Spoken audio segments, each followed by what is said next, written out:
The year was 1817. England glittered like a jewel on the edge of ruin, its salons crowded with silk and secrets, its ballrooms echoing with laughter that concealed despair.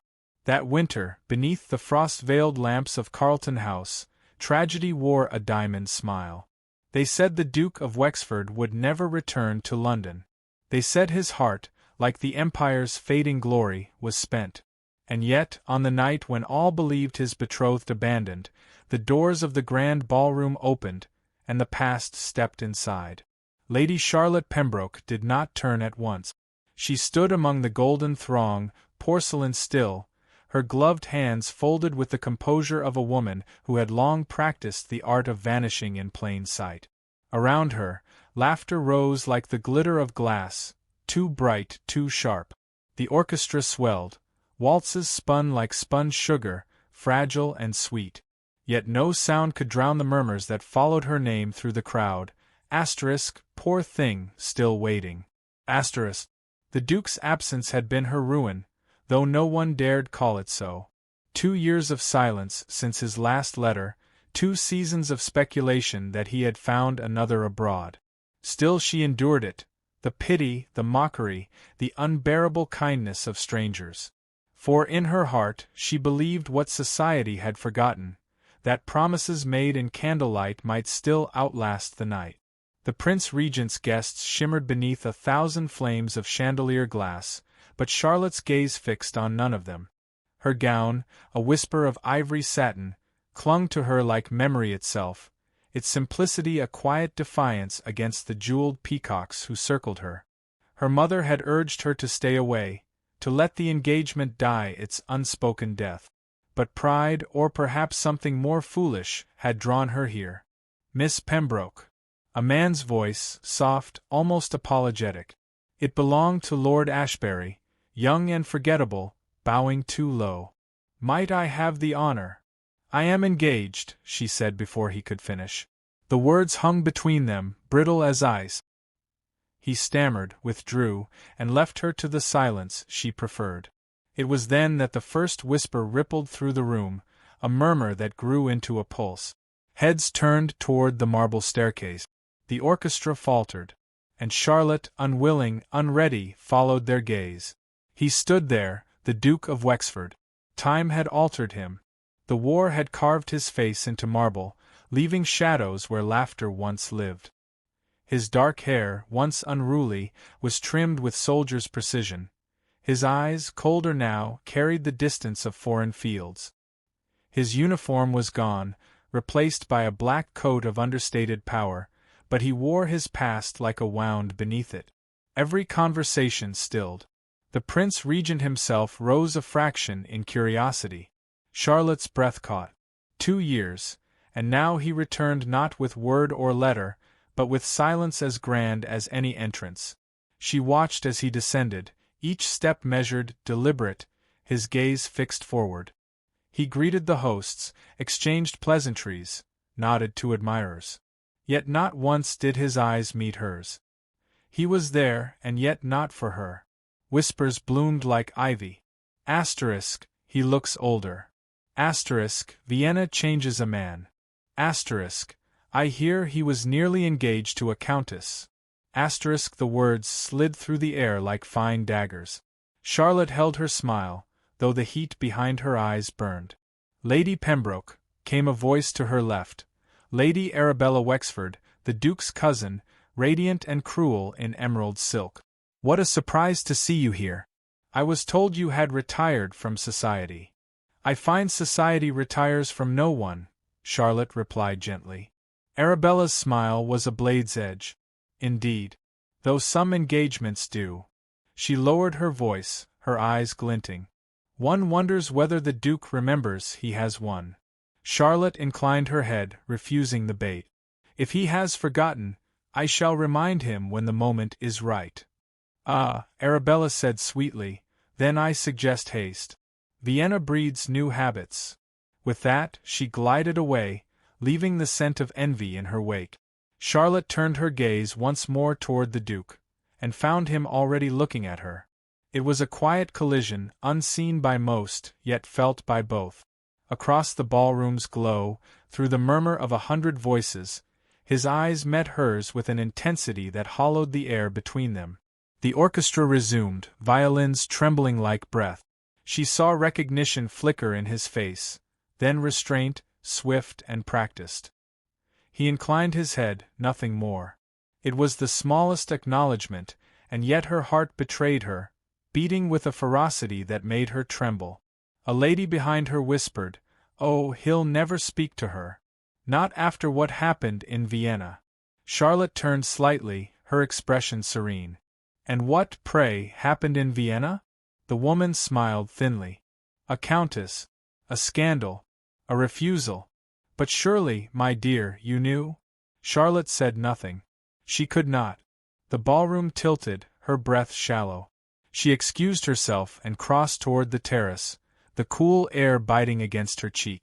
Outside, London stretched in glittering silence, the hum of carriages, the glow of gaslight in fog. Her reflection shimmered faintly in the ballroom windows, a ghost among the living. Behind her, the door opened. A pause. Then footsteps, steady, unmistakable. She turned, her heart betraying hope. The Duke stood there, framed in the doorway's light. "Your Grace," she said softly, curtsying. "I did not expect—" "Nor did I," he interrupted, voice lower than she remembered, roughened, almost uncertain. For a moment neither spoke. The silence carried years between them, letters unwritten, promises unfulfilled. At last he said, "You should not have come." Her composure cracked, though she masked it well. "It seems we are both guilty of that." His jaw tightened, but his eyes, those gray, wounded eyes, betrayed something gentler. "You do not understand." "Then make me," she whispered. The words hung like a challenge, tender yet defiant. He stepped closer, the faint scent of rain and tobacco clinging to him. "There are things better forgotten." "And yet you returned," she said. He looked past her, toward the ballroom. "For duty." The single word struck her harder than any cruelty. "I see," she murmured. "Then I wish you well in it." She turned to leave, but his voice stopped her. "Charlotte!" Her name, spoken like prayer and regret, froze her in place. She did not look back. He hesitated, as though fighting a battle within. Then, softly, "You were never meant to wait for me." She closed her eyes, the ache in her chest sharp as glass. "And yet, I did." A silence followed, too fragile to endure, too heavy to break. When she finally turned, he was gone. Back inside, the waltz resumed. Laughter spilled through the doors, oblivious to ruin. Charlotte stood alone on the terrace, her breath clouding in the night, the city glittering below, indifferent, eternal. The narrator's voice deepened, quiet and sure. They had thought the Duke would never marry his fiancée. But in that moment, as she stood beneath the weight of every whisper, she knew, the story was not over. The heart, though shamed, would rise again. Inside, a bell chimed midnight. And from the corner of the ballroom, unseen by all, the Duke watched her still, his gloved hand clenched, as though restraining the words he could not yet speak. "My love," he thought, the words unsaid burning through silence, "forgive what I became." The scandal began with a letter that should have burned. One of hundreds, written in the restless nights of waiting, sealed with trembling hands and unsent, hidden beneath ribbons and linen. Lady Charlotte Pembroke had written them not as a lady of breeding, but as a woman in love, foolishly honest, achingly human. And now, 2 years later, one of those letters had found its way into the wrong hand. It was discovered not by the Duke, as fate might have been kind enough to allow, but by Lady Arabella Wexford, cousin to the Duke, mistress of gossip, and collector of other people's weaknesses. She had found it among Charlotte's things, carried by a careless maid to Wexford House, where Charlotte had gone to return a family heirloom. Arabella read every word by candlelight, her lips curving at the tenderness she found there. The letter spoke of faith, of devotion unending, of a love that endured absence and rumor. To Charlotte it had been confession. To Arabella it was ammunition. By the next morning, whispers ran through the corridors of London's drawing-rooms, that Lady Charlotte had written letters to a man who never replied, that she clung to a promise already broken. Some called it tragic, others desperate. But in a world where reputation was currency, even purity could be twisted into shame. When Charlotte heard the first rumor, she did not cry. She had no luxury for tears. Instead, she called for her carriage, her chin lifted, her heart a storm beneath calm. She would go to Wexford House herself. She would demand the truth, and if truth required humiliation, she would endure it. The Duke had returned to his London residence only days before. His servants, uncertain of his moods, whispered that he kept his study locked, that he spoke little, that his nights were restless. They said he read something by firelight, again and again, his expression carved between grief and longing. Charlotte arrived unannounced. The butler hesitated before admitting her, propriety shrank before her name. The marble halls of Wexford House loomed cold and echoing. When the Duke entered the drawing-room, he stopped short. The sight of her, poised, pale, and still, struck him with the force of memory. "Lady Pembroke," he said, inclining his head, the distance between them measured in breath and years. "You should not have come without invitation." "I was not certain an invitation would arrive," she answered softly. "It seems, Your Grace, that letters between us have long struggled to find their way." The words hung sharp as frost. Something flickered behind his eyes, recognition, regret, perhaps both. "You have heard the rumors," she continued, her voice calm though her pulse raced.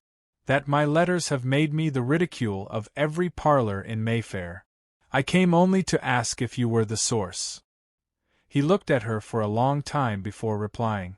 "No, Charlotte. I would sooner burn my own name than yours." She exhaled slowly, and for the first time since entering, her eyes softened. "Then someone close to you has done what you would not." He turned away, hands clasped behind his back. "Arabella," he said quietly. "She delights in cruelty." Charlotte nodded, unsurprised. "Then I ask only one favor. Put an end to it. Tell them the truth. That I wrote you as a fiancé to her betrothed, nothing more. They will believe you." His silence stretched. When he finally spoke, it was not the answer she had expected. "I cannot," he said. "Not yet." "Why?" He faced her then, and in his expression she saw a man torn between duty and desire. "Because to speak now would draw more eyes upon you. They would think my defense a lover's protection. They would not see innocence, only intimacy." Her composure trembled. "Then I am to bear the disgrace alone." He took a step forward, his voice low. "You mistake me. Every word you wrote reached me, though not as you intended. They were sent by a friend, a soldier who found them among my belongings when I was ill. I read them beneath a tent in Belgium, with rain dripping through the canvas. Your words were my salvation." Charlotte's breath caught. "Then why the silence?" "Because I thought myself unworthy of them," he said, his voice breaking slightly. "I returned from war not as you remember me. I could not offer what you deserved, not love unmarred, not peace. Only a man haunted." Something in her steadiness cracked then, the years of patience fracturing into quiet pain. "Do you think love waits only for perfection, Wexford? That it does not forgive the scars it prayed you would survive?" The fire snapped in the grate, the sound filling the space between them. His gaze fell. "Charlotte, you do not understand what Vienna cost me. There are truths I cannot yet speak." "Then speak what you can," she whispered. He looked up. For the first time she saw not the Duke, not the soldier, but the man, raw, uncertain, human. "A woman in Vienna saved my life," he said. "She believed I loved her, and I let her believe it. Gratitude became pretense.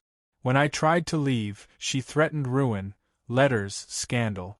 I escaped not honorably, but through deception. I returned to England a man others whispered about, and I thought to spare you by silence.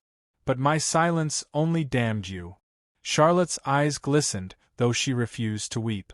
And now they whisper still. Only the names have changed.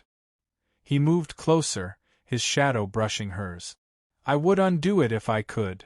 Then do something, she said. Not for love, not for me, for justice. End this cruelty before it spreads further. Before he could reply, footsteps echoed in the corridor. Arabella's voice, lilting and venomous, drifted nearer. My dear Duke, do I intrude? The door opened. She entered with a smile too bright to be innocent. Her eyes darted between them, the proximity, the firelight, the fragile air of confession. Oh, she breathed, feigning surprise. How improper. A lady unchaperoned, a duke with a locked door. London will dine on this for weeks. Charlotte straightened, every inch of her dignity intact. Lady Arabella, she said coolly, you will find no feast here, only your own reflection. Arabella's smile thinned. Then perhaps I should fetch witnesses to ensure your virtue remains unsullied. Wexford's voice, when it came, was quiet but deadly. You will do no such thing. She blinked, faltering for the first time. Your Grace. Leave us, he said, steel beneath restraint. Now. Arabella hesitated, reading the danger in his tone, then curtsied and swept out, her skirts trailing malice. Silence returned, heavy as confession. Charlotte's composure wavered. Tomorrow the city will know, she said softly. Even innocence cannot outpace envy. He looked at her, anguish etched deep. Then I shall not let you face it alone. But she shook her head. Do not make promises in pity, Wexford. The world will not believe you mean them. Before he could answer, she turned and walked toward the door, her footsteps steady though her heart was breaking anew. He called her name once, not loudly, but with a kind of desperation that made her pause. When she looked back, he held the letter, her letter, in his hand. The paper, creased and faded, trembled in the light. I kept them all, he said. She stared, unable to breathe. Why? His reply came softly, as though confessing to sin. Because I could not bear to destroy the only proof that someone once loved me without reason. And as she left him standing there, the flame caught the edge of the letter, curling it to ash, the past, once hidden, now burning between them. The letter had burned, but the scandal did not. By dawn, smoke had become rumor, and rumor became gospel. London's drawing rooms thrived on invention. They needed no proof, only a name. Lady Charlotte Pembroke's name, once spoken with admiration, now stirred polite laughter behind teacups. Asterisk, a lady desperate for affection. A duke too proud to deny her. Asterisk, the cruelty was quiet, the kind wrapped in sympathy. Yet it cut more deeply than any open mockery. By week's end, invitations ceased. The Pembroke carriage, once welcome at every gate, was turned away under the pretense of illness. Even her mother, frail and fearful of disgrace, retreated into silence. Perhaps, she whispered one evening, it is time to leave London. The countryside will be kinder. But Charlotte only smiled faintly. Kindness is not what I require, Mamma. Truth is. The truth, however, was elusive. The Duke had vanished again, not abroad, but within the walls of his country estate. The world said he hid from scandal. Charlotte, against reason, believed otherwise. There were wounds pride could not disguise. She had seen it in his eyes that night, a loneliness deeper than guilt. So, when a letter arrived from his sister, Lady Elizabeth Wexford, pleading that she come to Wexford Hall, Charlotte did not hesitate. The handwriting trembled with urgency. Asterisk, he is not well. He will not speak. You are the only one he might hear. Asterisk. The journey was long and gray. The winter roads glistened with thawing frost, the landscape stripped of color. When at last the carriage reached Wexford Hall, the house stood like a monument to silence, ivy-clad, ancient, and weary. Servants moved like ghosts, speaking little. Lady Elizabeth greeted her in the entrance hall, her eyes red from weeping but filled with relief. You came, she whispered. God bless you for it. Is he alive? Elizabeth said, But not living. He locks himself in the study, refuses food, company, everything. He speaks to no one. Not even me. Charlotte's gloves trembled in her hands. Then let me try. Elizabeth nodded, leading her down the corridor. The air smelled faintly of smoke and damp paper. As they neared the study, Charlotte heard the faint crackle of fire and the rhythmic turn of pages, a sound both domestic and desolate. She knocked once. No answer. Then again, softly. "Go away," came a voice, low, frayed, unmistakably his. "It is not a servant," she said through the door. "It is me." Silence. Then the click of the lock. The door opened slowly, revealing a room littered with books, dispatches, and empty glasses. The Duke stood by the hearth, unshaven, the collar of his shirt undone. He looked like a man at war with ghosts. "I was told you were unwell," she said quietly. He gave a hollow laugh. "Unwell implies something that can be cured." Her gaze moved to the desk. A mess of old military maps, correspondence, and a small portrait of his late father. Among them lay several half-burned letters, hers. "You kept them," she murmured. "I tried to destroy them," he said, eyes fixed on the fire. But the hand would not obey. She stepped closer, her voice gentler now. "Then perhaps the heart still commands it." He said nothing. The firelight flickered across his face, revealing the exhaustion carved deep into it. "You were right," he said at last. "The world whispers still. They think I returned to England to save my name. I came back only to bury it." "You speak as though your life were already over," she said. "In the ways that matter, it is." She moved nearer, stopping only when the heat of the fire brushed her gown. "Then tell me what haunts you, Wexford. Let it breathe. Silence kills faster than truth." He looked at her sharply. "You think confession is salvation? I have confessed to God, to generals, to ghosts. It changes nothing." "Then confess to someone who still lives," she whispered. For a moment neither spoke. Then, with the weight of surrender, he said, "You wish to know what happened in Vienna. Very well. I will tell you." He turned from the fire, pacing the room as though walking through memory itself. "After Waterloo they sent me as envoy. Peace was to be negotiated, and I, young, proud, too eager to mend what war had broken, thought diplomacy could heal the soul. There I met Countess d'Auvray. Beautiful, cunning, compassionate in the way predators are. She saw in me a man unguarded, a soldier too easily flattered by kindness. When I fell ill, she cared for me. When I recovered, she claimed me." Charlotte's breath hitched, but she said nothing. "I tried to leave," he continued, voice hardening. "But she threatened scandal, said she would expose letters I had never written, words I had never spoken. I fled in the night, and her husband, a man of influence, vowed revenge. It followed me home, in whispers, in suspicion. The Crown still doubts my honor." He stopped, facing her. "So you see, Charlotte, I am not the man you waited for. I am the ruin you were spared." Her hands clenched at her sides. "You think I loved you for your reputation? For a title? My God, Wexford, I loved the man who wrote to me of frost and fear, who carried a wounded soldier on his back for 3 miles in the mud. That man is not a ruin." His expression faltered, torn between disbelief and yearning. "That man no longer exists." "Then what stands before me now?" she asked. He looked at her. Really looked, and the mask broke. "A coward," he said softly. "One who let fear masquerade as mercy." Charlotte's voice shook, but she stepped closer, her tone fierce with tenderness. "Then let courage masquerade as love. You cannot undo the past, but you can face it. Face her. Face them. You owe yourself more than retreat." For a long time, there was only the sound of the fire, the crack of logs collapsing into embers. He spoke again, almost to himself. "They say love forgives. Does it also forget?" She met his gaze steadily. "No.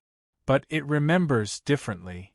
Something inside him shifted then, faint, fragile, like the first thaw after endless winter. His shoulders eased, his breath deepened. "You should not have come," he said, though his voice lacked conviction. "I know," she answered. "And yet I did." He turned back to the fire, and for a moment she thought he would retreat again. But instead, he reached into the desk and withdrew a sealed envelope. "Then perhaps," he said quietly, "you should read this before deciding what remains of me." She took it. The seal bore his crest, the paper aged, the edges frayed. It was addressed in his own hand, "To Lady Charlotte Pembroke, should I not return from Waterloo." Her pulse quickened. "You wrote this years ago." "I thought it lost," he said. "But I found it last night among old dispatches. Perhaps it waited for you." She looked down at it, fingers trembling. The fire's reflection shimmered on the wax.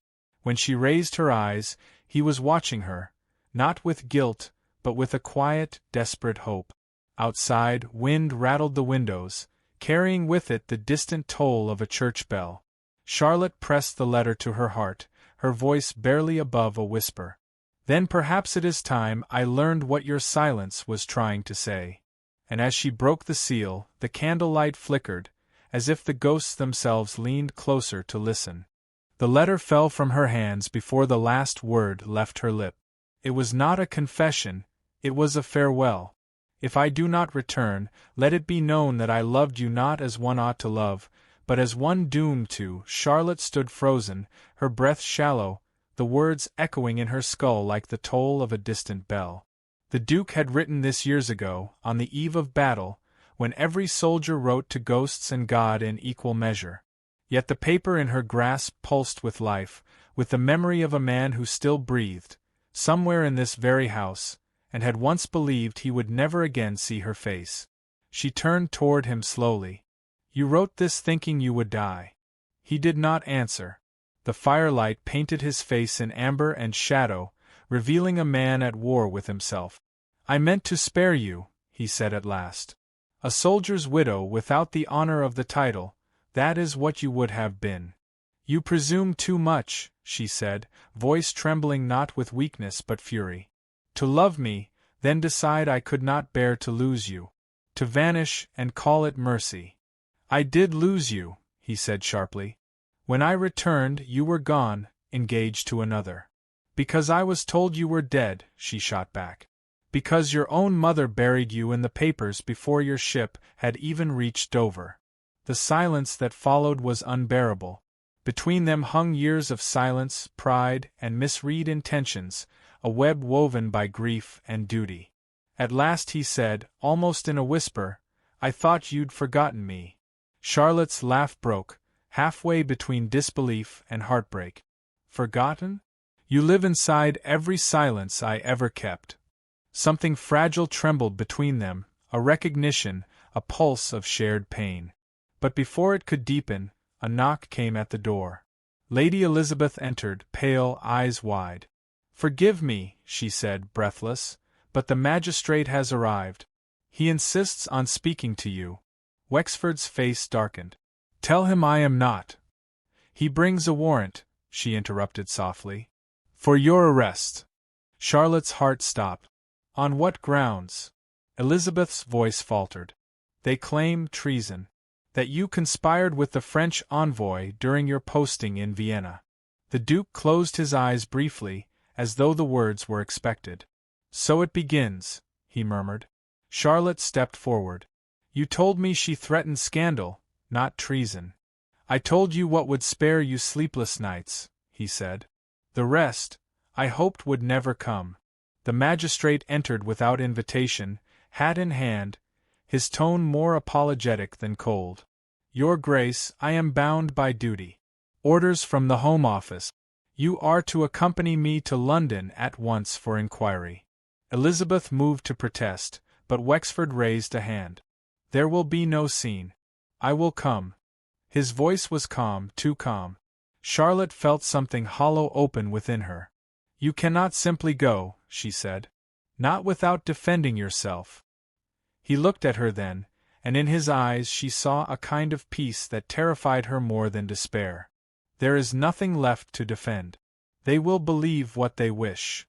"Then let me speak," she said fiercely. Let me go before them, tell them what I know. No, his tone hardened. You will not entangle yourself in this. I have dragged you through enough ruin. Then what am I to do, Wexford? Wait again? Pretend you never lived? His silence was answer enough. The magistrate cleared his throat delicately. Your Grace, we must leave before nightfall. He nodded, then turned to Charlotte. Forgive me, he said softly. It seems my love letters always end the same way, in departure. The word struck her like a blade. She did not cry, she could not. Instead, she stepped forward and pressed something into his hand, the letter. Then take this. Let it remind you that you once wrote of love as something worth dying for. Now try living for it. For a heartbeat, his composure cracked. He looked down at the folded paper as though it were a relic, a fragile proof that he had once been more than a man accused. Then he let the magistrate lead him away. When the door closed, Charlotte turned to Elizabeth. How long has this been known? Whispers began months ago, she admitted. But this is political. Someone wants him silenced. Charlotte's mind raced. The Countess d'Auvray? Elizabeth nodded grimly. Her husband sits on the Privy Council. She still writes to London. Then she means to finish what she began. That night Charlotte did not sleep. The house seemed haunted by echoes, the scrape of boots on the stair, the ticking of the Longcase clock marking each second he was farther from her. She sat by the dying fire, the smell of smoke clinging to her gown, and thought of the man who had once written that love could defy time. At dawn, she rose. Her reflection in the mirror startled her, not the softness of society's daughter, but the steel of a woman wronged. She dressed in traveling clothes and descended to the hall. Elizabeth waited there, as though she'd known. You cannot go to London alone, she said. I cannot stay here while he stands accused of a crime he did not commit. Elizabeth hesitated, then pressed a folded note into her hand. Take this to Mr. Grayson, his solicitor. He knows the truth of the Vienna affair. And Charlotte, she gripped her hand tightly. Be careful. The truth in London is rarely welcome. The journey was a blur of cold air and anxious silence. London rose out of the mist like a memory she had long tried to forget, spires, smoke, and the relentless hum of gossip. When she reached the solicitor's office, the clerk's eyes widened at the sight of her. Lady Pembroke, he said. You should not have come. Then it is as bad as they say. Worse, he admitted. Documents have been forged, letters bearing the Duke's seal. They claim he sold intelligence to the French envoy. Charlotte's hands trembled. Then find the originals. Prove it false.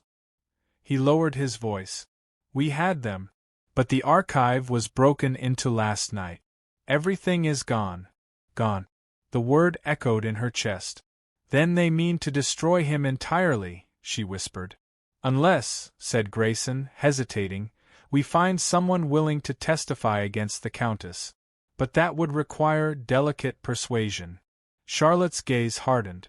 Then I will persuade her myself. He stared. You would confront her? She ruined him once with lies. Let her now face truth. As she turned to leave, he caught her sleeve. If you go to her, she will strike back. She has friends in Parliament. Then let her have Parliament, Charlotte said coldly. I have purpose. Outside, the sky broke open with rain, thin, relentless, cleansing. The streets shimmered under its weight as she walked toward the Countess's residence, every step fueled by something greater than defiance. By the time she reached the gates, the carriages of morning callers had begun to arrive, silks and laughter spilling out onto the wet cobblestones. Charlotte ignored them all. The butler moved to block her path, but she met his gaze with a calm that left him faltering. Tell your mistress, she said, that Lady Pembroke has come, not to beg, but to remember. And as the door closed behind her, the sound of rain against glass mingled with the faint murmur of distant voices, one of them belonging to the woman who had once destroyed a man for sport. The Duke did not yet know she had come to fight for him. But before the day's end, London would. The verdict fell like thunder.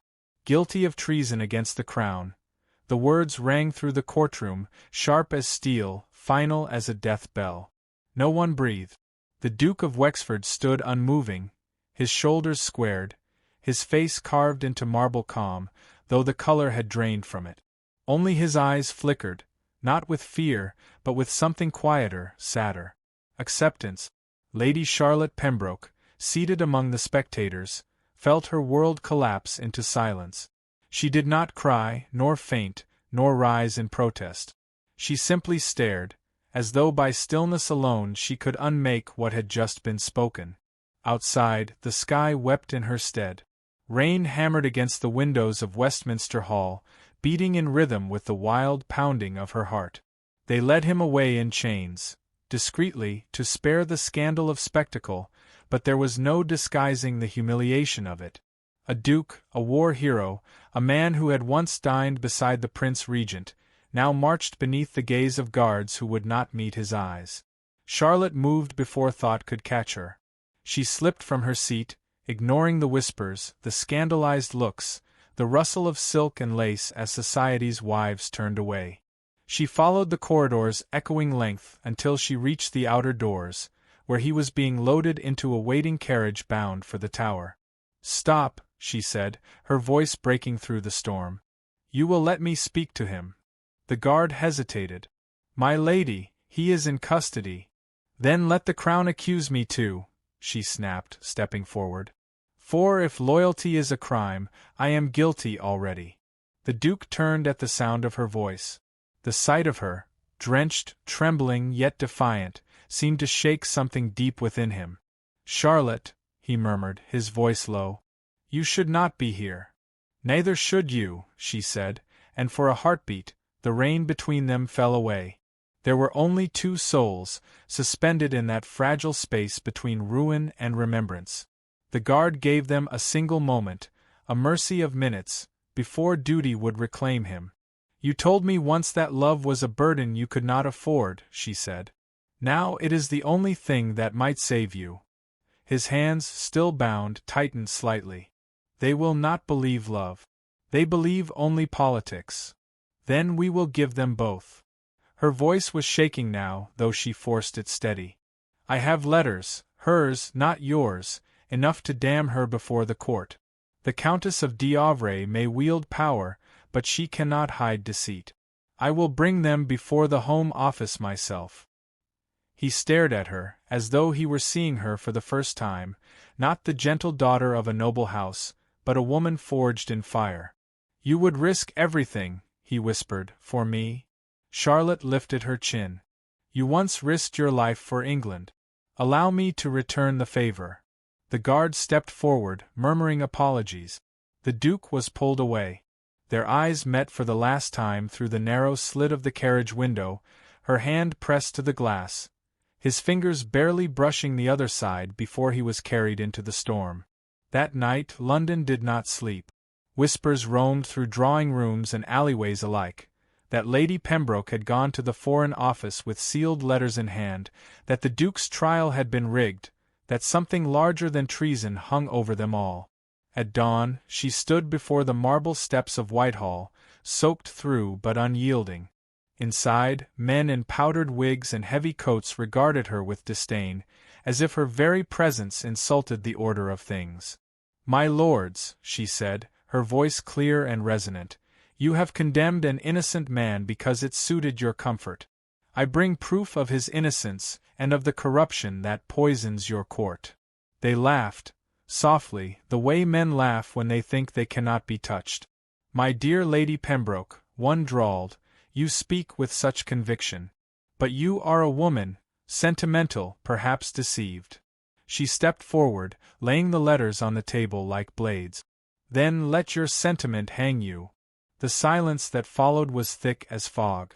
Wax seals were broken, ink revealed. The Countess's correspondence, written in her own hand, confessing her manipulation of intelligence reports to discredit the Duke for refusing her advances in Vienna. It was damning, irrefutable. The chief magistrate paled. "Where did you obtain these?" "From the one place she did not think to hide them," Charlotte said quietly. Her own vanity. It took hours for the machinery of justice to move, reluctant, grinding, resisting its own conscience. But by afternoon, word had reached the tower. The charges were suspended, the inquiry reopened. Charlotte rode there herself, heart pounding. She found him in his cell, seated by the barred window, his coat discarded, his expression unreadable. "They have seen reason," she whispered. "You are free." He rose slowly, disbelieving. "You did this?" "Not I," she said. "Truth did.